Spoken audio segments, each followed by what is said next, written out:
I wonder if DeMarcus Lawrence has a little bit of Cowboy regret.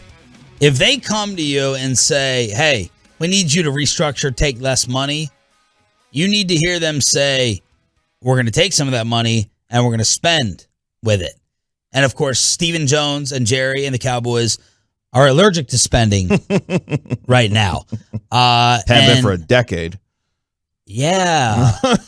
Well, low key. Here's the thing. We need to go back over the past 10 years and see, I assume that the majority of teams are right up next to the cap when it's time to be next to the cap. That means you're spending.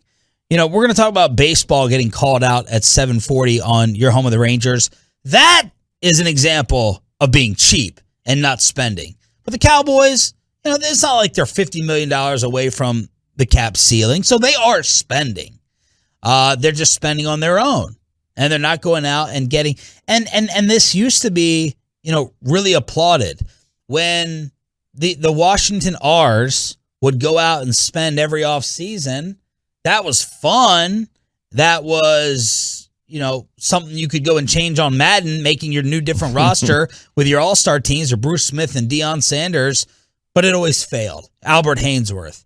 And that has lasted with Stephen Jones.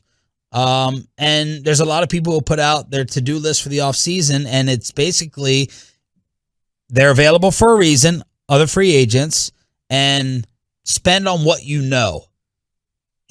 Some organizations, including this one, have a philosophy of promoting from within. Why?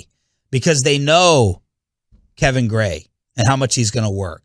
They know Peyton Russell. And if they can wake him up at 3 a.m. to put Sean and RJ on the air during a winter storm. Seriously, though, those things. Yeah. Right?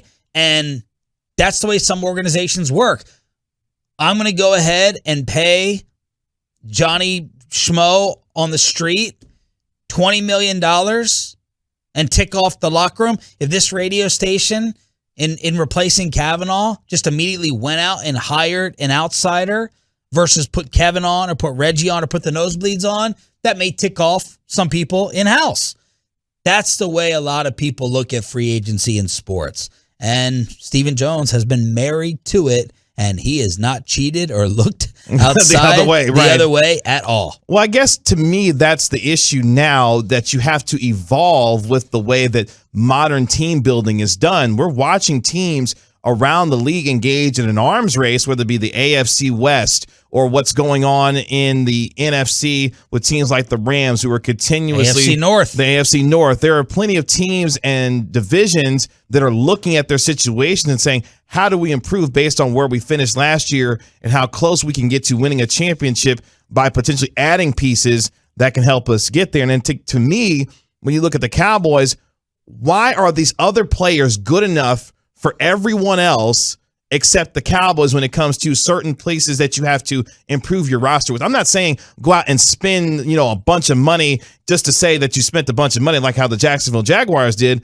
I'm saying find different ways to plug holes that can help you get closer to winning a championship, that can definitely fortify your roster based on the way that you finished last year versus regressing, in my mind, with the talent reductions that you've had for this team during this offseason. That's all I'm saying. That's all I want Catboy to do. Spend some money, put some guys in positions to fortify your roster, and make things a little bit better to see if you can get closer to winning a championship. What area of the team are you most worried about position-wise? The offensive line.